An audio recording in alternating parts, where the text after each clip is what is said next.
In the far northwest of China lies a desolate land where the wind carves the stones and the Gobi Desert stretches endlessly toward the horizon. More than 8 centuries ago, that wasteland was home to a glittering empire known as Western Xia, the realm of the Tangut people, cradled by the Yellow River, the Helan Mountains, and the fertile oases of the Hexi Corridor. It was the gateway of the Silk Road, a lifeline connecting China to Central Asia and Persia. Caravans of Arabs, Tibetans, Uyghurs, and Han merchants passed through its capital, Yinchuan, paying tolls and trading silk, jade, and horses before crossing into the heart of the continent. Prosperity made Western Xia a jewel of the frontier, but also a flame drawing the gaze of conquerors. To the north, the Mongol tribes were awakening. To the east, the Jin dynasty was faltering. And between these powers, Western Xia stood as the key to controlling the great artery of trade between east and west. Western Xia was no mere border state. It had a sophisticated bureaucracy, its own Tangut script, and an irrigation system so advanced that even the Chinese admired it. Hundreds of canals channeled the Yellow River's water into farmlands, feeding its people amid the desert. From Yinchuan, roads stretched like spokes toward outlying fortresses, each a link in a chain of defense. Militarily, the Tanguts built a formidable frontier along the Helan Mountains. They understood that survival among northern powers required both walls and horses. Every garrison town held granaries and arsenals, with beacon towers ready to send signals across the plains. The Tangut army, born of nomadic stock, was skilled in mounted archery, but unlike the Mongols, combined cavalry with siege infantry and engineers. Their cities could withstand long sieges, at least they believed so. The capital, Zhongxing Prefecture, modern Yinchuan, was the empire's heart. Inside its high ramparts rose palaces with turquoise roofs gleaming under the desert sun. Buddhist and Taoist ceremonies filled the air with chants and incense. Under Emperor Huanzong, Western Xia reached its golden age. The Tangut script was perfected, the economy thrived, and Tangut art flourished in the caves near Dunhuang and Yulin. But like all peaks in history, the summit was brief. After Huanzong came Xianzong, an ambitious yet indecisive ruler. His court split into factions. The old aristocracy clung to diplomacy with the Jin, hoping to preserve autonomy. Younger generals demanded military reform and expansion. Their conflict simmered beneath the polished surface of the court, a spark awaiting wind. Far to the north, a man was uniting the Mongol tribes beneath one banner. His name was Temujin, later known as Genghis Khan. Cast out in youth, he had learned that only power commands peace. After crushing the Merkits, Naimans, and Karaits, he turned his gaze south, toward the rich cities of Western Xia that guarded the road to China. In the year 1205, Mongol horsemen crossed the border for the first time. These were not full-scale invasions, but swift raids. Lightning strikes meant to test the Tangut defenses. Villages burned in the Edson region, granaries were looted, and prisoners taken. To the Tanguts, these attacks felt like gusts from a storm not yet visible, but fast approaching. The Mongols vanished as quickly as they came, leaving only smoke and fear behind. Inside the royal court, confusion reigned. Some ministers dismissed the Mongols as mere desert bandits, others begged for mobilization. While they argued, Genghis Khan studied their reaction, probing their weaknesses like a predator testing the herd. 2 years later, in 1207, he struck again, this time deeper, with more organization. His troops raided Ordos, destroyed forts, and burned supply depots. For Genghis Khan, Western Xia was a proving ground. He sought to refine tactics, mobility, deception, coordination that would later conquer half the known world. For the Tanguts, the realization dawned too late. This was not a passing threat, but the beginning of an existential war. Xianzong's court fell into paralysis. Some urged peace. Others proposed an alliance with the Jin to block the Mongols. But the Jin were already reeling from Mongol pressure. With no help to be found, Xianzong chose appeasement, sending emissaries with tribute and gifts to the steppe. Genghis Khan accepted them and quietly concluded that Western Xia was weak prey. In his eyes, a kingdom that feared was a kingdom already conquered. His motives went beyond plunder. Genghis Khan needed a secure base for his campaign southward, a corridor for supplies, a passage through the desert. Western Xia controlled it all: water sources, fortress cities, and trade hubs. Making them a vassal would give him both wealth and strategic access into the heart of China. Yet there was more, a darker ambition. The Great Khan sought not only to conquer, but to master siege warfare, the one domain where nomads had always faltered. Western Xia, with its high walls and disciplined soldiers, would be his testing ground. Those early raids were not about territory. They were experiments in fear, reconnaissance by destruction. During these uneasy years, the northern sky grew heavier. In Yinchuan, desert winds howled through palace courtyards, carrying the scent of incense from distant temples. Scholars continued to copy Buddhist sutras in Tangut script, unaware that their civilization was already trembling. Refugees began to arrive from border villages, whispering of mounted demons who fired arrows without warning. Each night, the capital seemed quieter, as if listening for the hoofbeats that would one day thunder at its gates. Western Xia, once the shining heart of the Silk Road, now stood at the edge of destiny, poised between prosperity and annihilation. As the sun set over the Helan Mountains, plumes of smoke rose on the horizon, marking the first embers of a war that would erase an empire. And somewhere in the northern wilderness, Genghis Khan had already made his decision. The true war against Western Xia was about to begin. The spring of the year 1205 brought no blossoms to the northern desert of Western Xia, only sandstorms and the echo of hooves rolling across the Helan Mountains. Beyond those ridges, Genghis Khan gave his trusted generals, Jebi, Jochi, and Subutai, a new command: test the strength of his freshly united Mongol horde. The pretext was simple. The rebel Nilga Sengum of the Naiman tribe had fled into Tangut territory. But behind that excuse lay something far greater, an experiment in fear. The first Mongol detachments swept into the Edson region, a chain of oasis towns guarding Western Xia's northern frontier. To the villagers, the invasion came like a sandstorm, sudden, blinding, unstoppable. The Mongols struck without warning, burned storehouses, seized horses, and vanished into the dunes before the alarm could spread. By the time smoke rose into the desert sky, the raiders were already gone. When news finally reached Yinchuan, the Western Xia capital, the court dismissed it as a border skirmish, nomads stealing grain, nothing more. No one realized that Genghis Khan was recording every move they made, how fast their armies mobilized, where their supply depots were hidden, how long it took them to send reinforcements.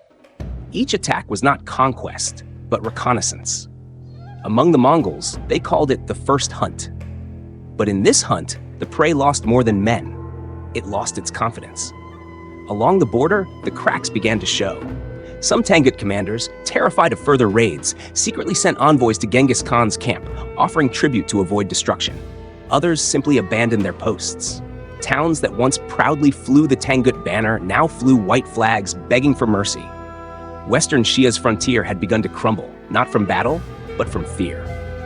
Then came the autumn of 1207. This time, the Mongols returned in force. Their target, the Ordos region, where the Yellow River coiled like a golden dragon between fortress cities and fertile fields. The assault on Wuhai came first, a flash of thunder across the sands. Tens of thousands of riders advanced in scattered formations, each moving independently but striking in perfect coordination. No siege engines, no baggage trains, only speed. For the first time, Genghis Khan unleashed his army as a pure, mobile cavalry force. Each warrior carried food for a few days, and every man had multiple horses to rotate and rest. When they struck hard. When they withdrew, they vanished into the wilderness. Western Xia's generals rushed from Yinchuan to mount a counterattack, but by the time they arrived, there was nothing left to fight, only burned towns, empty wells, and the bodies of those who had stayed behind. In their reports to the court, the commanders confessed bitterly, "The enemy is like a shadow. We cannot see it to strike, nor follow it when it flees." Genghis Khan had proven his point. The mighty walls and moats of the Tanguts meant nothing to the wind-borne riders of the steppe. The Mongols' tactics were unlike anything the settled kingdoms had ever seen. They did not attack in lines or sieges. They struck in waves, withdrawing before the enemy could react.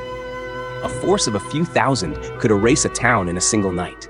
When pursued, they pretended to flee, luring their foes into the open desert before encircling and annihilating them. They turned terrain, wind, and even dust into weapons. By the following spring, panic gripped the Western corridor. Caravans on the Silk Road halted. Merchants refused to cross Western Xia territory, fearful of ambush. The empire's trade-based economy, its very lifeblood, began to falter. Worse still, the Mongols were learning. From every raid, they brought home not only spoils but knowledge. Captured Tangut blacksmiths and engineers were taken north, forced to teach the Mongols how to forge stronger arrowheads, craft siege engines, and build fortified camps. Every skirmish was a classroom. Every victory a lesson that sharpened the blades of the next campaign. At court, Emperor Xianzong raged. His ministers split once more. Some demanded retaliation, others pleaded for peace. In the end, he tried both. He reinforced the frontier and sent envoys bearing tribute.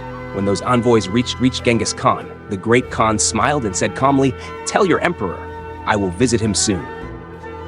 By the end of 1208, Western Xia's northern border was a wasteland. Entire prefectures were burned. Fortresses once deemed impregnable now stood as blackened ruins. Villages lay silent, and the cries of the survivors faded into the desert wind. But for Genghis Khan, the raids had achieved everything he desired. He had tested his army, measured Tangut resistance, and learned every weakness in their defenses. The roads, the rivers, the fortifications around Yinchuan.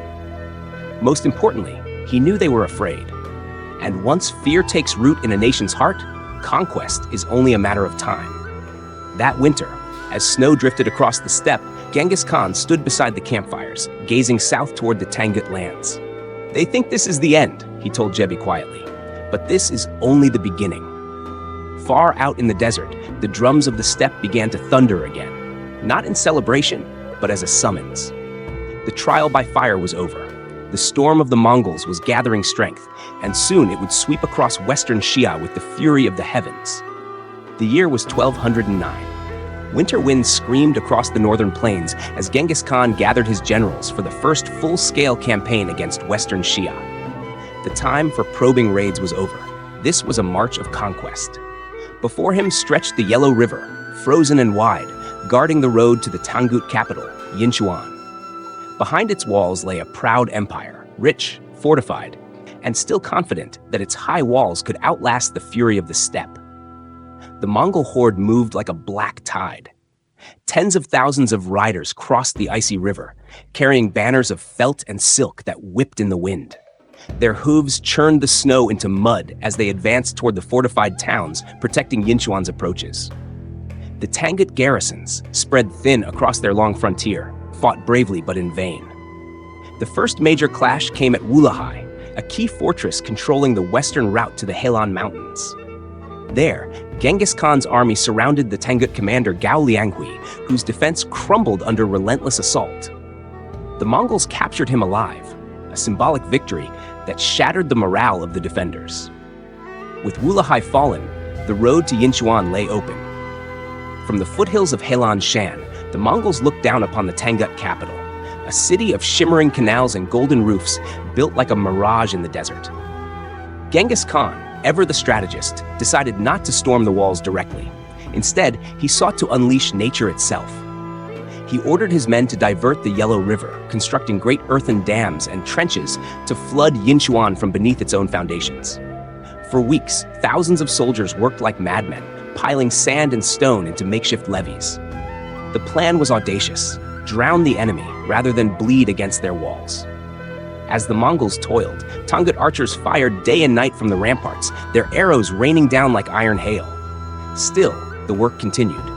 Eventually, the waters began to rise, swirling through the channels toward the city's outer districts. Then, disaster struck. The dams, built in haste, could not withstand the pressure of the river. With a roar like thunder, the embankment collapsed. The Yellow River burst free, not only flooding the Tangut suburbs, but also sweeping through the Mongol encampments. Horses, tents, siege wagons, and soldiers alike were swallowed by the torrent. Whole battalions were swept away. The night sky glowed red as fires broke out across the soaked plains, the flames reflected in the black floodwaters like a vision of hell. For the first time, the Mongol horde faltered. Supplies were lost, food rotted, and communication between units broke down.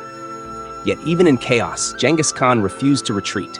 He regrouped his forces on higher ground, ordered the wounded buried, and stared across the water toward Yinchuan, the city that had nearly drowned him.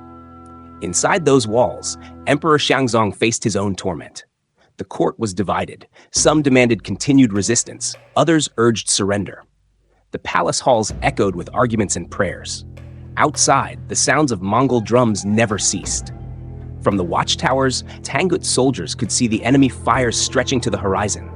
Hunger gnawed at the city as supplies dwindled, and the cold winds of the desert carried the stench of death. Each night, Xiangzong climbed the inner tower of his palace and looked toward the flames. He had inherited a kingdom built on trade and beauty, but now he ruled a land besieged by the wrath of a man who claimed to be chosen by heaven. Letters arrived from his generals, all the same message: we cannot hold. By early winter, the Tanguts were exhausted. Their walls stood, but their will was breaking. The Mongols resumed their assaults, burning the outer districts and cutting off every escape. Xiangzong had no choice left. In the first month of 1210, the Emperor of Western Xia sent word to the Mongol camp: he would surrender. A peace delegation rode out under banners of white silk. Genghis Khan received them in silence. The terms were simple: submission or annihilation. Xiangzong accepted. He offered Princess Chaka as a bride to seal the peace and delivered tribute of gold, camels, and grain.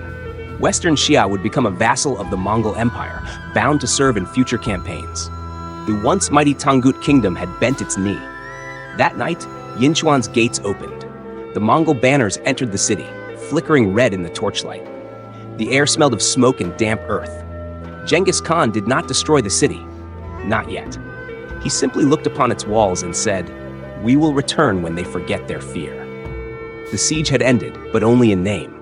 Western Xia had survived the flood and the fire, but its fate was sealed. Beneath the calm of surrender lay a promise, a reckoning yet to come. And as the river slowly receded from the plains, the Tangut people whispered of omens, that the flood had not been a punishment from heaven, but a warning, that the storm of the Mongols had only just begun. When Emperor Xiangzong of Western Xia surrendered in the winter of 1210, he believed he had saved his kingdom from an annihilation. In truth, he had traded its sovereignty for survival. From that day forward, Western Xia existed not as an equal to the Mongol Empire, but as its vassal, a pawn in Genghis Khan's grand design to conquer the world. Under the terms of submission, the Tanguts were required to provide soldiers, horses, and provisions for Mongol campaigns. They became the supply line of the steppe, the builders of roads, the bearers of grain, and the bridge between Mongolia and northern China. Their generals were ordered to accompany Mongol armies in raids against the Jin dynasty, their former ally. It was humiliation disguised as diplomacy. At first, Western Xia complied. Its troops marched beside the Mongols into Jin territory, raiding cities across the Yellow River basin. Tangut craftsmen repaired Mongol siege weapons, Tangut scribes recorded the spoils, and Tangut priests performed blessings before battle. But every victory for the Mongols was another step toward Western Xia's irrelevance. As the empire of Genghis Khan expanded, the Tangut court realized it had been conscripted into its own demise. By 1219, when Genghis Khan prepared his legendary Central Asian campaign against the Khwarezmian Empire, he demanded that Western Xia once again supply troops. But this time, the Tanguts hesitated. The journey across thousands of miles of desert and mountain would exhaust their resources, and their own borders remained fragile. Emperor Xianzong, who had succeeded Xiangzong, quietly refused. His message to the Mongol court was wrapped in polite formality. Our people are weary, our lands are recovering. But to Genghis Khan, refusal was rebellion. The Tanguts had broken their oath. Inside Western Xia's palace, fear and defiance battled for control. Two factions emerged, one led by the loyalists, who urged continued obedience to the Mongols, fearing the Khan's vengeance. The other by the independents, who dreamed of reclaiming autonomy and restoring the empire's dignity. Courtiers whispered in dark corridors, each side accusing the other of treason. Spies of the Khan prowled Yinchuan's markets, listening for disloyal words. Genghis Khan, though occupied in the west, did not ignore the whispers. He sent envoys to advise the Tangut king, veiled threats wrapped in silk scrolls. Mongol patrols began to appear along the frontier, their presence a silent reminder of who ruled whom. Meanwhile, Western Xia's foreign policy turned desperate. The Tangut ministers opened secret negotiations with the Jin dynasty, their former enemy, and even with the southern Song court farther south. They offered trade concessions, promises of military coordination, anything that might create a shield against the Mongols. The Tangut envoys rode by night, disguised as merchants, slipping through mountain passes to deliver messages sealed in wax and silence. But both Jin and Song were weary and fractured. The Jin dynasty was already collapsing under Mongol assault, and the Song emperors had little reason to trust a dying kingdom caught between giants. Western Xia's pleas fell on deaf ears. By 1223, Genghis Khan's patience had run out. Reports from his spies confirmed what he already suspected. Western Xia was plotting rebellion. The Khan's answer was simple and merciless: punishment through fear. He dispatched detachments of cavalry to raid the border towns, not as invasion, but as reminders. Fortresses that delayed tribute were surrounded and stripped of supplies. Tangut officials who resisted were executed, their heads displayed on the city gates. In the markets of Yinchuan, people began to whisper again, not about independence, but about retribution. Inside the palace, Emperor Xianzong could no longer hide his anxiety. The Mongol messengers demanded total submission, and his own generals questioned his leadership. Even within the royal family, mistrust grew. Some nobles urged surrender once more, others demanded mobilization. The air in the court grew cold, heavy with suspicion and dread. Western Xia had become what all vassal states eventually become, trapped between obedience and ruin. To yield meant dishonor and dependency, to resist meant destruction. In the silence of his throne room, Xianzong is said to have murmured, "To live beneath them is shame, to rise against them is death." The Mongols, for their part, no longer saw Western Xia as an ally, nor even as a servant. To Genghis Khan, it was an unreliable instrument, useful when obedient, expendable when not. He had not forgotten the defiance of 1219. He had not forgiven it. As he returned victorious from Central Asia in 1224, the Khan's armies stretched from the Caspian Sea to the Pacific.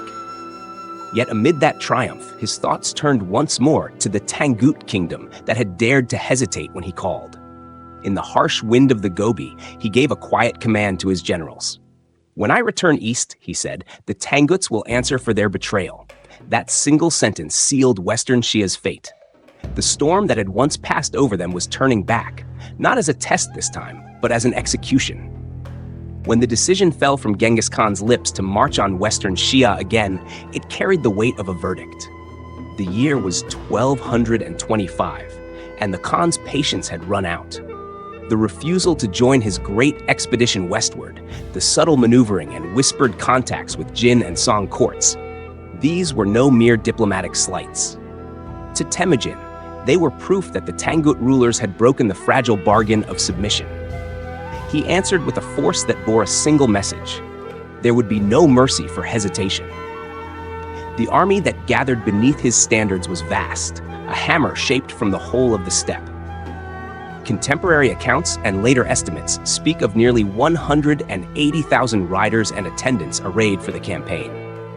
They were divided into sweeping wings and mobile brigades, some columns to fix and strike, others to move like ghosts along supply lines and cut escape routes. The plan was simple in its cruelty: strike everywhere, leave nothing standing that might shelter a future rebellion. The first objective on the southern approach was Karakoto, known in Tangut as Muozhou, a fortress on the desert edge, a rich node of trade and a strategic stepping stone into the southern basin. Its capture mattered less for glory than for logistics. Once Karakoto fell, the path southward lay clear, and provisions could flow deeper into Tangut lands. The Mongols took it with the ugly efficiency that had become their hallmark. Sieges broken by encirclement, defenders starved into surrender, and the city's stockpiles seized to feed the moving horde. From there, Genghis split his forces. One wing, entrusted to Subutai, swung west and north, sweeping through borderlands, severing lines of retreat and cutting off reinforcements.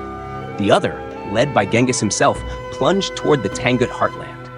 Columns thundered down the valleys of Liupan and into the Tao River Gorge, into the broken range of gorges and plains of what we now call Gansu. They struck not as a single monolith, but as many knives, slipping between ridgelines, falling into walled towns and disappearing before relief could muster. The siege of Suzhou stands as a measure of the campaign's intensity. For 5 weeks, the city held out, its defenders beating back assaults and repairing breaches by night. But the Mongols were patient, and their methods were remorseless.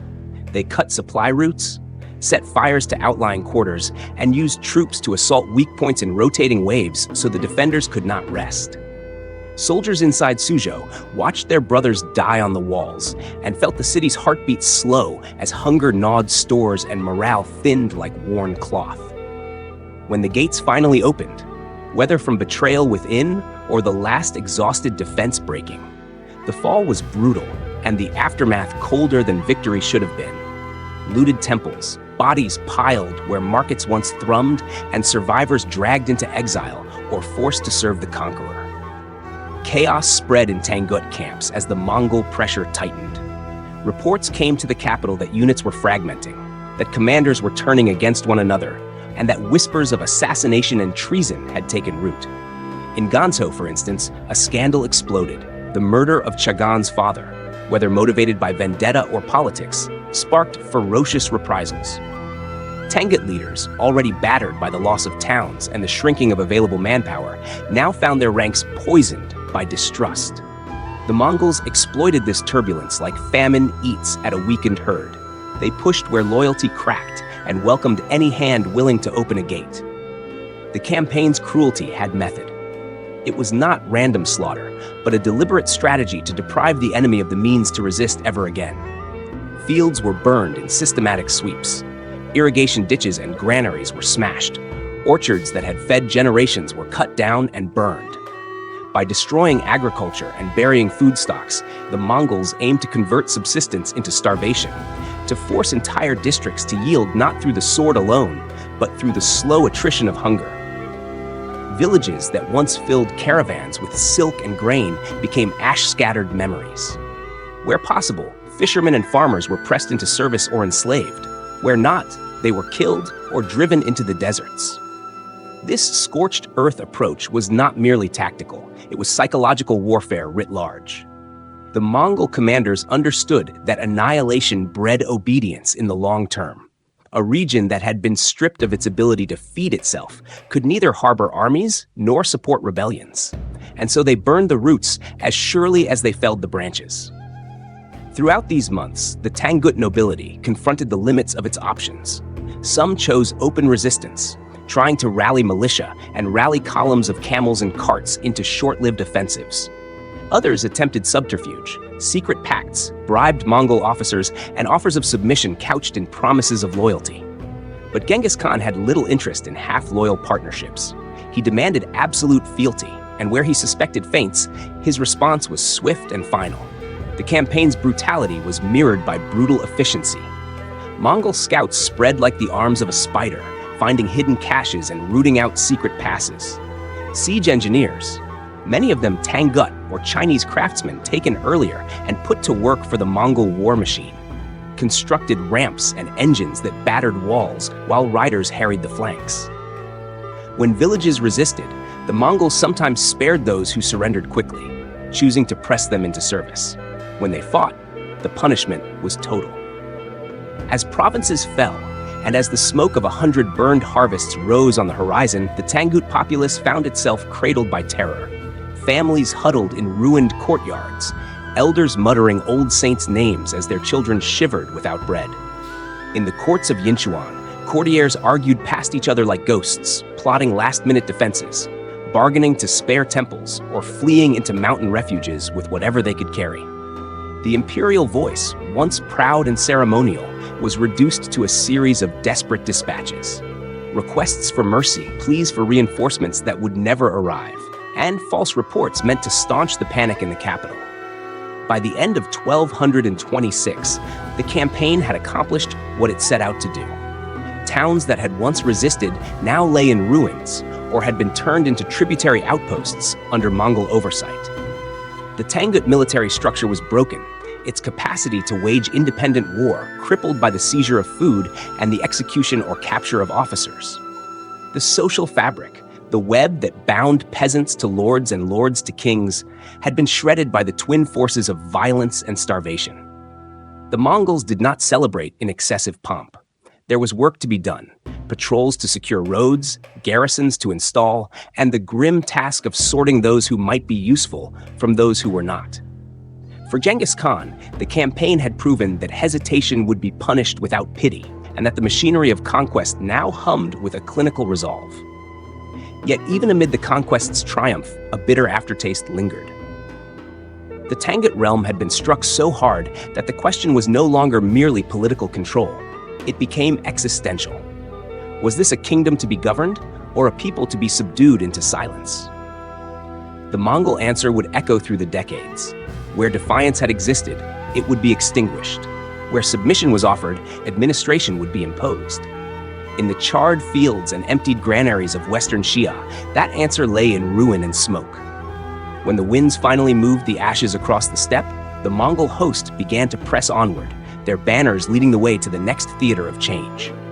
Behind them, Western Xia reeked of loss, its towns gutted, its people scattered, and its future a map of smoldering traces. The arrow of vengeance had struck true. The empire's breath came ragged and uncertain. The winter of 1226 fell hard over the Tangut plains. The rivers froze solid, and even the desert winds seemed to cut deeper than before. The Mongol army, relentless after a year of devastation, now moved toward Wuwei, the second largest city of Western Xia. The Mongol banners approached like dark wings against the pale sky, and the people of Wuwei could already see what had happened to Suzhou and the towns before it. They knew what resistance would bring: fire, slaughter, erasure. When Genghis Khan's envoys arrived, they carried no threats, only a single question: will you open your gates? The city council hesitated, torn between pride and survival. In the end, pragmatism triumphed over valor. Wuwei surrendered, its gates creaking open beneath the snow. The Mongols entered in silence. There were no massacres that day. The Khan did not need them. The surrender itself was message enough. From Wuwei, the Mongol army pivoted east. Genghis himself rode along the base of the Helan Mountains, moving through the dunes and frozen valleys toward Liangzhou and Lingwu, cutting the land in two as he went. Behind him followed supply trains, siege crews, and scouts, a shadow that stretched for miles. By the time he reached the plains beyond the Yellow River, the last defenses of Western Xia were cornered, and Yinchuan, the Tangut capital, stood within sight of the horizon. But the Tanguts were not yet finished. Even broken, they still had one desperate strike left to make. The Yellow River, locked in ice, became both a barrier and a bridge. Emperor Xianzong, already weakened by illness and despair, ordered a counterattack, the final rally of his empire. From every surviving garrison, he summoned men, peasants, monks, and nobles alike, forming an army that legend places at nearly 300,000 strong. They marched through the snow, banners stiff in the wind, toward the frozen river where the Mongols had encamped. At dawn, the Tangut army descended upon the Mongol flank, shouting war cries that had not been heard since the empire's golden days. The ice cracked under the thunder of hooves. Arrows flew across the white plain, and for a brief moment it seemed as though the Tanguts might turn the tide. But Genghis Khan had not come unprepared. The Mongols countered with brutal precision. Their artillery, crude yet deadly, hurled stones and burning oil across the ice. Their archers, mounted and fast, fanned out to encircle the Tangut ranks. The battle became chaos, ice splintering underfoot, horses falling into freezing water, men clawing at the slick surface to escape. The Tanguts fought bravely, but bravery could not match calculation. Every attempt to regroup was met with volleys of arrows and swift cavalry strikes that sliced through their formations. By nightfall, the frozen river had turned red. Corpses drifted beneath the ice, frozen mid-motion, their faces locked in silence. The Tangut army was annihilated. Those few who escaped fled toward Lingwu, pursued mercilessly across the snow. The Mongols allowed no pause, no mercy. The empire of Western Xia, already gasping, had lost its last breath on the ice of the Yellow River. Inside Yinchuan, the news arrived like a funeral bell. Emperor Xianzong, bedridden and frail, received word that his army was gone, that his generals were dead, and that the Mongols were less than a week's march away. He is said to have stared at the ceiling for a long time before whispering, "The river has claimed my sons." Within days, he was dead, whether from grief, illness, or poison, no one could tell. In the chaos that followed, the throne passed to Moju, the last Tangut ruler, a man who inherited not a kingdom, but a ruin. The court dissolved into panic. Ministers fled with whatever treasures they could carry, some seeking refuge in the mountains, others in the arms of the Mongols. The streets of Yinchuan filled with refugees and soldiers without orders. Priests burned incense in temples for deliverance, while looters broke into the storehouses nearby. In those final weeks, Western Xia no longer felt like an empire. It felt like a dying memory. The palaces still stood, but their corridors were empty. The banners still hung, but no wind would carry them. In the night, the people could see fires glowing faintly along the northern horizon, the Mongols closing in. Genghis Khan, camped beyond the frozen dunes, said nothing of victory. He only looked toward the city and murmured to his commanders, "They had their chance." His army moved forward once more, silent and methodical, toward the gates of a dying empire. The last flicker of resistance had burned itself out on the ice. The dawn that rose over Wuwei and Lingwu was cold and colorless, the light of an empire that would never see another sunrise. The last siege of Yinchuan began in the early months of 1227. Snow still clung to the rooftops when the Mongol banners appeared once again on the horizon, blotting out the sky like a storm front. For 6 relentless months, the city would stand against the full weight of Genghis Khan's vengeance, a punishment delayed, now unleashed with methodical fury. The Mongols surrounded Yinchuan on all sides. From the north and west came siege towers and catapults, built by engineers captured from earlier campaigns. From the east came waves of cavalry to cut off escape. Each week, the assault changed in rhythm and direction. A feint at the gates one day, a tunnel undermining the walls the next. Siege engines hurled boulders and pots of burning pitch, while flights of arrows darkened the sky. Inside, the Tangut archers fired until their fingers bled, but they could not match the scale or endurance of the Mongol war machine. As the siege dragged on, the Mongols waged another war, one of deception. A secondary force marched south toward Jin territory, threatening the border garrisons of Zhenan to ensure that no reinforcements would come to Yinchuan's aid. The message to the world was clear. Any who moved to help Western Xia would be crushed alongside it. Within the Mongol camp, however, Genghis Khan began to employ subtler weapons. He sent envoys to the city walls carrying offers of peace, promising clemency, titles, and wealth if the Tangut court would surrender. Letters were written in fine calligraphy, sealed with silk cords, the kind of diplomacy that lulled desperate men into hope. Inside Yinchuan, Emperor Moju, exhausted and isolated, read the words again and again. Could the Khan's rage truly be sated? Could a single act of submission save his people? But behind those promises, Genghis planned otherwise. The envoys carried secret orders. Learn the defenses, bribe the guards, find the weak points. The siege was to be broken not only by fire, but by treachery. Before long, an answer came. Among the Tangut ministers was a man whose name history has since forgotten, a high official, weary of the hunger and fear inside the city. He made contact with the Mongols, sending coded messages through traders who still passed between the camps. He revealed the existence of a hidden postern gate on the western wall, used for drawing water from the canals. One night, under the cover of storm and smoke, the gate opened. Mongol scouts slipped through, killing the watchman and marking the passage for a larger force. The end had begun. By midsummer, Yinchuan was choking on its own despair. Corpses lined the streets. The wells stank of decay. Fires burned uncontrolled, consuming entire districts as defenders destroyed their own granaries rather than let them fall to the enemy. And yet the Mongols did not relent. They attacked by day and by night, pounding the walls with stones, collapsing tunnels beneath the gates, and flooding the moats with the blood of their enemies. Then, amid the chaos, Genghis Khan fell ill. The great conqueror, whose will had bent half the world, was suddenly struck by a mysterious ailment. Some said it was a lingering wound from his western campaigns. Others whispered that he had been injured in the siege itself, perhaps thrown from his horse, perhaps struck by a Tangut arrow. And still others, later chroniclers in China, claimed that he had been poisoned by a Tangut princess taken captive years before, a phantom vengeance carried out in his own tent. Whatever the cause, the Khan's health declined swiftly. He ordered his commanders to keep his condition secret, fearing that word of his weakness might embolden the defenders. Even as fever racked his body, he continued to issue orders, his voice rasping like wind through a broken reed. "Finish it," he told Subutai. "Erase them." In August of 1227, the city fell. The outer walls, long fractured, gave way under the final assault.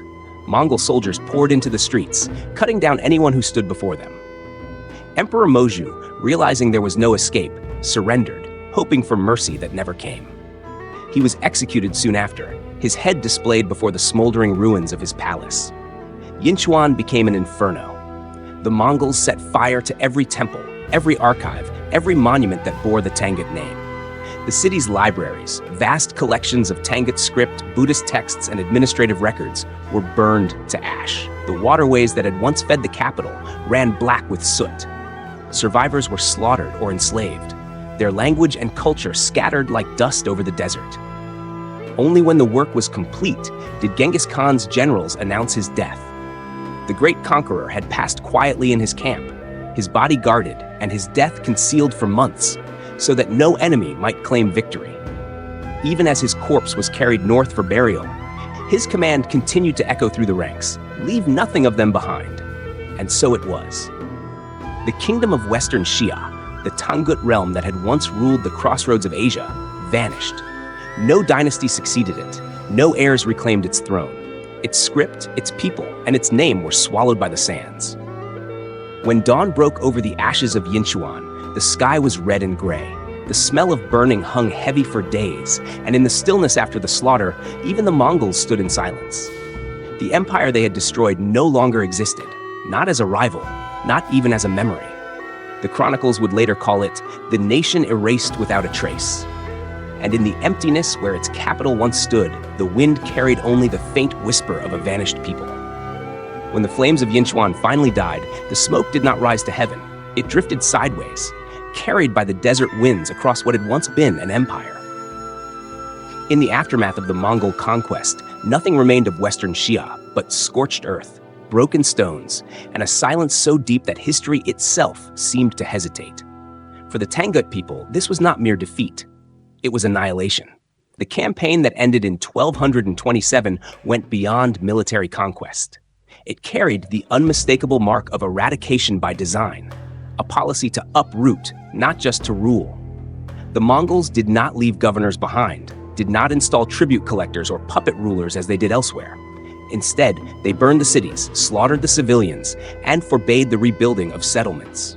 Yinchuan, the jewel of the desert, was deliberately leveled. Its canals filled with rubble, its temples razed to the foundations. Chroniclers in later centuries would describe how even the outlines of roads were lost under drifting sand. Historians have long debated whether this was an act of vengeance or something darker, an early example of what modern language might call genocide. To Genghis Khan, vengeance was a sacred duty. Western Xia had betrayed him at the moment of his greatest triumph, refusing support for the Central Asian campaigns and defying his summons. The punishment he dealt was absolute. But when the smoke cleared, the result was more than reprisal. It was the erasure of a culture. Was Western Xia the first recorded case of a civilization being deliberately extinguished? Many empires in history have fallen, but few have been so completely obliterated that even their name disappeared from memory for centuries. The Tangut state, once vibrant with trade, faith, and art, was not merely conquered, it was unwritten. Its language, its archives, and its monuments were systematically destroyed. The Mongols, masters of administration elsewhere, chose here to leave nothing but desolation. From that devastation, only fragments survived. In later centuries, archaeologists would unearth remnants of Tangut manuscripts buried deep in the sands of Karakodo, the Black City, or hidden within the Dunhuang and Yulin caves. The brittle pages, written in the intricate Tangut script, dense as a maze, delicate as frost, became the last whispers of a civilization that had once mapped its own heavens and measured its own laws. Among the ruins, pieces of painted walls revealed the faces of Tangut monks and kings, their eyes serene, their names forgotten. As the Mongol Empire moved on to greater conquests, Jin, Song, Khwarezm, and beyond, the Tanguts vanished from the record. Those who survived scattered into exile. Some families fled south into Sichuan, where they blended with Chinese and Tibetan communities. Others wandered westward, across Qinghai and the edges of Tibet, forming small enclaves that persisted for a few generations before fading into local populations. In time, even their self-identity dissolved. The Tangut language, once the medium of scholars and emperors, slipped into silence. By the 14th century, no one living could read it. The disappearance of Western Xia raises a haunting question. How does an entire people vanish so completely? The answer lies not only in the Mongols' brutality, but in the cruel mechanics of memory itself. History is written by survivors, and Western Xia had none left to write. The Mongols produced no chronicles of their destruction. The Jin dynasty fell soon after, and the Song historians, preoccupied with their own decline, treated the Tanguts as a footnote. Without scribes to preserve their story, the Tanguts became ghosts. In later Chinese annals, Western Xia was reduced to a single phrase, "Mijie Wuji," destroyed, leaving no trace. It was as if the Tangut Empire had never existed. Their capital was buried by desert sands. Their script remained undeciphered until the 20th century. Their faith, once a unique blend of Buddhism and local belief, lingered only in faint iconography on temple walls no one remembered. And yet, beneath the weight of centuries, traces of them endure.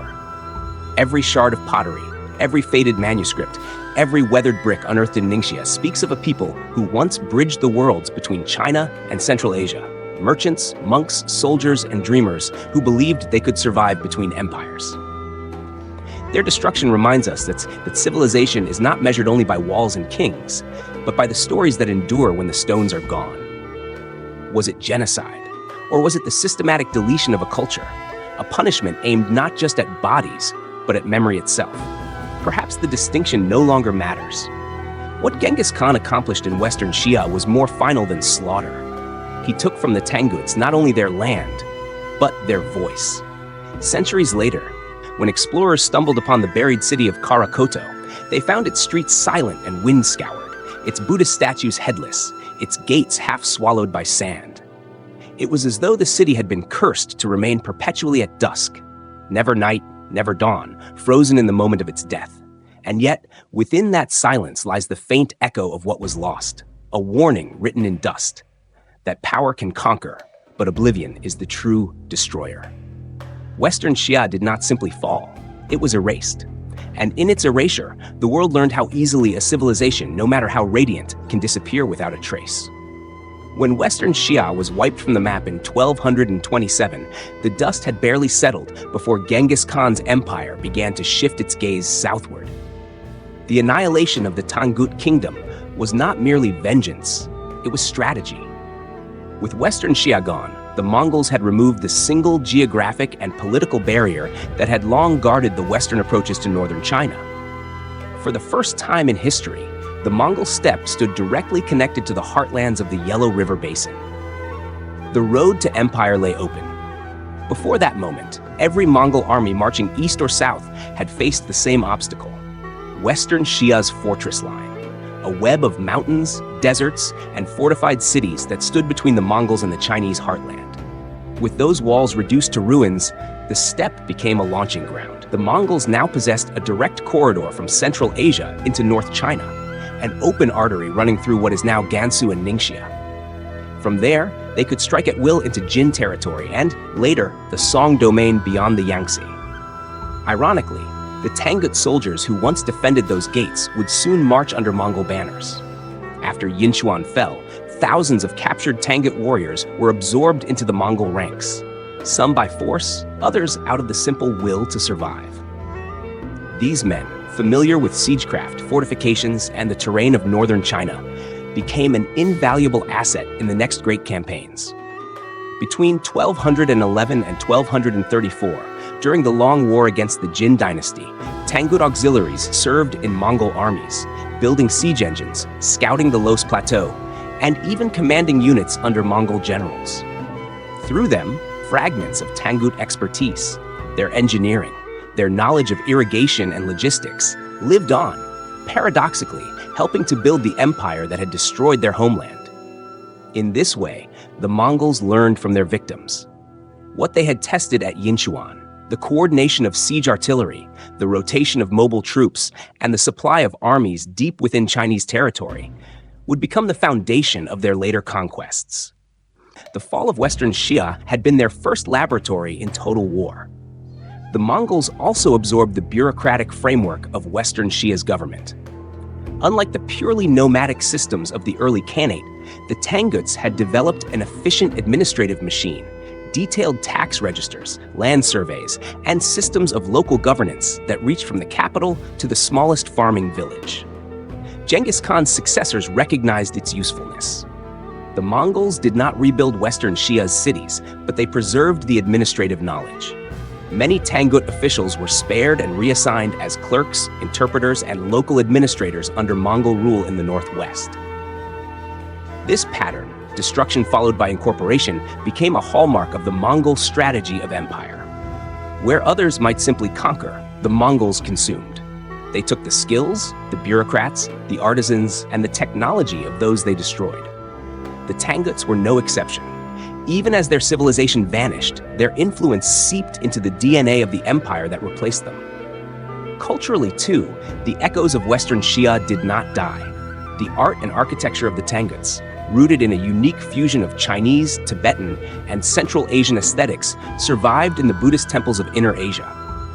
The Mongols, fascinated by Tangut religious art, carried Tangut sculptors and painters westward into Central Asia. Fragments of their style appeared later in the murals of Dunhuang, in the statues of Karakoram, and even in the temples of Beijing, built under Kublai Khan.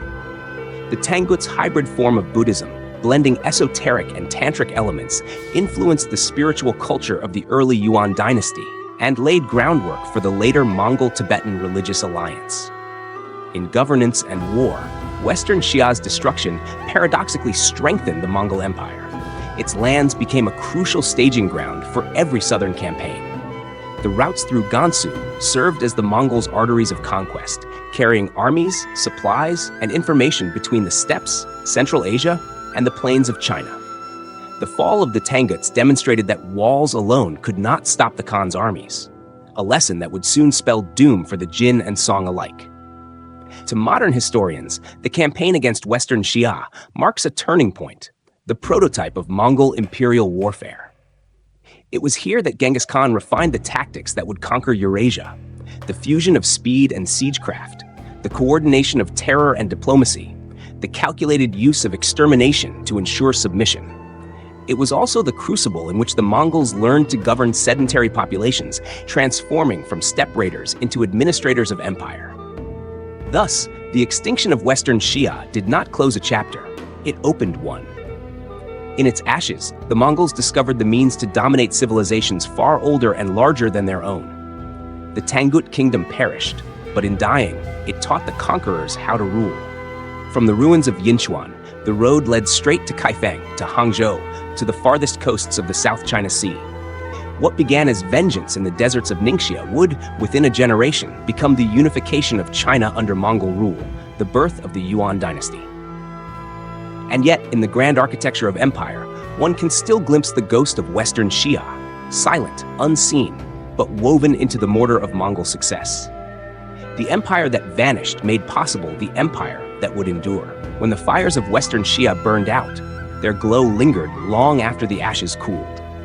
Even today, across the deserts of Ningxia, travelers say that when the wind howls over the dunes, it sounds like voices, faint and distant, as if an empire were still whispering its story to the night. Why did Western Xia choose defiance? Why did a kingdom so clearly outmatched dare to challenge the might of the Mongol horde? The answer may lie in the heartbeat of all small nations surrounded by giants, the desperate need to reclaim dignity. After years of subjugation, of serving as the Mongols' unwilling vassal, the Tangut rulers reached for independence, even knowing the cost. It was not madness, but pride, the belief that a spark of sovereignty was worth more than survival without honor. In that gamble, they lost everything. Yet their defiance remains a haunting echo of human will, fragile but unyielding, even against the storm. For the Mongols, Western Xia was both lesson and crucible. In its conquest, Genghis Khan perfected the strategic formula that would carry his empire from the Pacific to the Black Sea. The campaign against the Tanguts taught him the power of synthesis, the combination of swift cavalry maneuvers, siege engineering, psychological warfare, and scorched earth logistics. He learned how to starve an enemy not just of food, but of hope, how to fracture alliances before the first arrow was loosed. These lessons forged the template for every Mongol war that followed, from the fall of the Jin to the annihilation of Khwarezm. But Western Xia also reveals the fatal weaknesses of those who opposed him. Inside its walls, the Tangut court was divided and hollow. Ministers schemed against one another, while their soldiers bled outside the gates. Generals distrusted the throne, nobles quarreled over succession. When the Mongols struck, the Tangut leadership crumbled not only from enemy assault, but from betrayal within. In the end, the greatest destroyer of Western Xia was not the Khan's fury, it was disunity. Yet even in ruin, Western Xia keeps its mysteries, none greater than the death of Genghis Khan himself. The conqueror who shattered nations fell during the final siege of Yinchuan, but how and why remain veiled by rumor. Some chronicles speak of illness, others of a wound from battle. But legends tell a darker tale, that a captured Tangut princess, taken years earlier as tribute, waited in silence for her chance. In the Khan's tent, she struck, a dagger, a poison, or a curse, and the empire's heart stopped beating. No proof remains, only whispers, but the symmetry is irresistible, that the man who annihilated a people was himself undone by one of them. What history records, however, is the quiet secrecy that followed. His death was concealed for months as his generals continued the destruction, ensuring that no enemy could claim the Khan's passing as victory. By the time the world learned of it, Western Xia had already vanished, leaving behind only smoke and rumor. Perhaps that, too, was his final act of control, to let his death and their extinction become one. Centuries later, the Tanguts began to rise from the sands again, not as a nation, but as fragments unearthed by archaeology and scholarship. In the early 20th century, Russian explorer Pyotr Kozlov uncovered the buried city of Karakoto, revealing temples filled with thousands of Tangut manuscripts. Scholars around the world began to decipher the Tangut script, a language so intricate that each character seemed to hold a secret. Through those recovered texts, the Tanguts began to speak again. Laws, prayers, poems, and letters, fragments of a voice that refused to die.